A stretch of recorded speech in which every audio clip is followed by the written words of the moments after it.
Okay, intro. What's going on? Hope you had a nice weekend. I said on Friday I wasn't going to make a test review video. I lied. Well, actually didn't lie. I really wasn't going to. But I was thinking over the weekend that there's some things that you absolutely must know and some memorization things because I'm not going to put this on the test or the board or anything like that. You need to know it. So let's get into it. For Unit 2, you need to know the following things. You need to know how to translate an object or a point. You need to know how to reflect an object or a point, rotate it, dilate it. Well, dilate the figure, right? Because you can't dilate one point. You have to dilate the entire thing. Hi, I'm still here.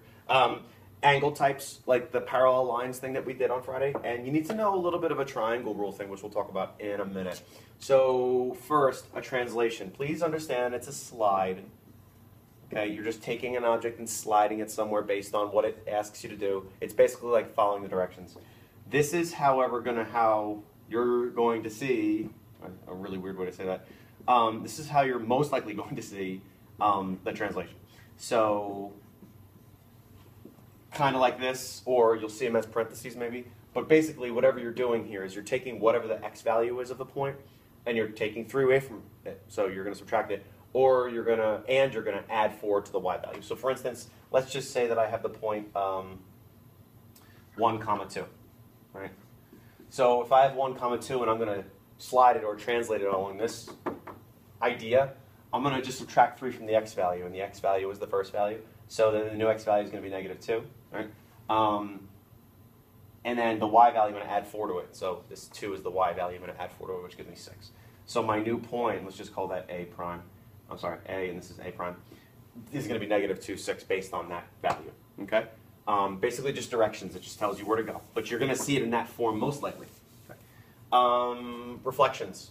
So reflections across an axis or reflections across just any line. You need to know how to create that line, and you don't need to know the rule of it, you just need to know how to figure it out, right? So let's do an easy one, just a plain old reflection. This is -3, comma 1, and let's say I want to reflect that across the x-axis. Well, this is the x-axis, right? So it's 1 away from the x-axis, it's got to go 1 in the other direction. So the new point would be right there, okay? Just make sure you know how to do that. Let's take that same point, and let's reflect it across the line x equals -4. Remember how to draw these lines. It tells you exactly where to go. Find the x-axis, which again is right here, and then I find -4 on the x-axis. So -1, 2, 3, 4. I'm just making a little point there because I have to actually draw that line, and I'm not going to do the whole length of it, but that's what my line is. Here was my point. Now I'm reflecting that point across this line. So the new point is going to be right there. Okay? Not too bad. But make sure you know how to make those lines. A rotation. So I'm not going to go too much into it, but you need to know the rules. Okay? So if you know the counterclockwise rules, which is the default, right? You'll be able to get the other ones very easily. So we'll start with the 3 rules. A 90-degree counterclockwise rotation. X comma y turns into -y comma x. Okay, so you're just flipping them and moving them around. 180. Okay, x comma y turns into -x comma -y, the easiest one of the 3. Last one, 270 degrees counterclockwise, x comma y, and it really is just the flipping of this, right? So it's y comma -x. All right, so you got to know those rules. You did a nice job of that on the quiz, but please make sure you understand these rules. Also, the change, right? So these are counterclockwise, which is what is default again. So if I don't say a direction, this is what you do. But if I say clockwise, please know that this is the same thing as 270 clockwise. 180 is always 180, regardless of the direction. And 270 counterclockwise is going to be 90 clockwise. Okay, so just understand the rules. Please, please, please know them. As soon as I give you your test tomorrow, you can write the rules down. Okay, a dilation. It's a scale factor. That's the only thing you need to know. It's just going to be a scale factor. So if the scale factor is greater than 1, so 2, 4, 8, 1.5, whatever, you're just going to multiply it and it's going to get bigger, right? So let's just say I gave you a point, and the point is 1 comma 4. Dilating it or getting a scale factor of 2 means I'm going to multiply both of those by 2. So this would become 2 comma 8. That would be the new point if that was the scale factor. However, what if I have that same point, 1 comma 4, and my scale factor is 1/2? Well, that point's going to get smaller, and you can't just do 1 point because there's no such thing as that. But let's just say this is 1 point of a triangle, or a vertice of a triangle. You may see that term too. Vertice is just the point of the figure. So if I was going to dilate this point by 1/2, I'm just simply multiplying it by 1/2. So the new x value is going to be 1/2. And then I take 1/2 times 4, which is just 2. So it's going to get smaller. Okay, so that would be the new point from there if the scale factor was 1/2. Not a big deal. Angle types. Okay, so we talked about a few. And let's go ahead and try them. So really quick. Parallel lines, right? And then a transversal. This is the transversal. Okay, we talked about this. I'm just going to quickly label this, and we've done this, so hopefully this should be nothing new to you. 1 and 3 are vertical angles. So we had vertical angles, and which are also congruent. Okay. 1 and 2 are adjacent angles. These ones are not congruent. Okay. And then we started talking about a little bit more in-depth things. So for instance, angle 1 and angle 7, they are exterior and they are alternating. So this is going to be alternate exterior angles, which means they are congruent. They are the same measurement, okay? Which means 2 and 8 are also alternate exterior angles. 3 and 5, they are alternate interior angles, and they are also congruent.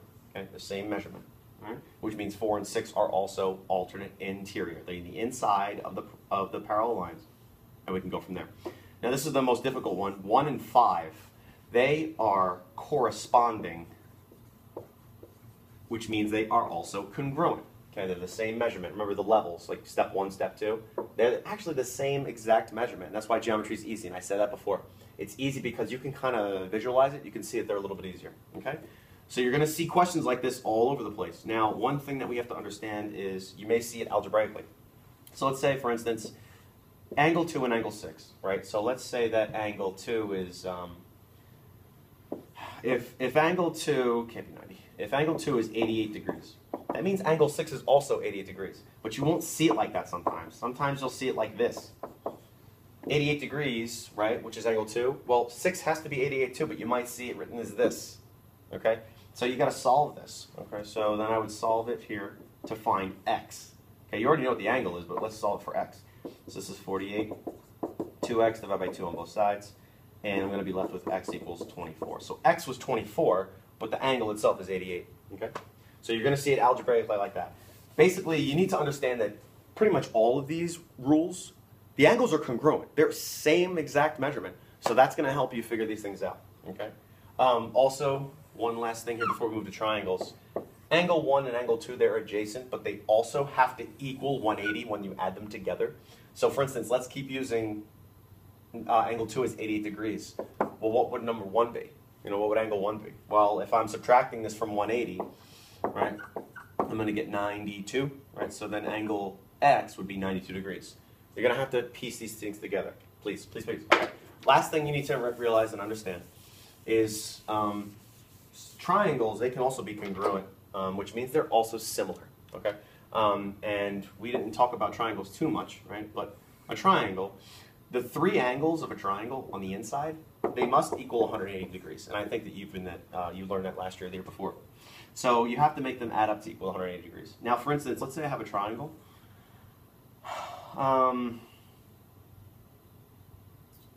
No, let's not do that. We'll talk about this more in class because I don't want to get the thing lost. But basically, if you have 2 triangles, and if they are congruent to each other, that means they're also similar. So similar triangles, there's some things that we need to talk about before I give you the test. Because you may or may not see something on the test regarding a triangle, but I want to make sure you're prepared just in case you have to use those rules or use this rule somewhere in there. Okay? That's it for the video. It is a little bit longer, but hopefully you understand it a little better. See you later.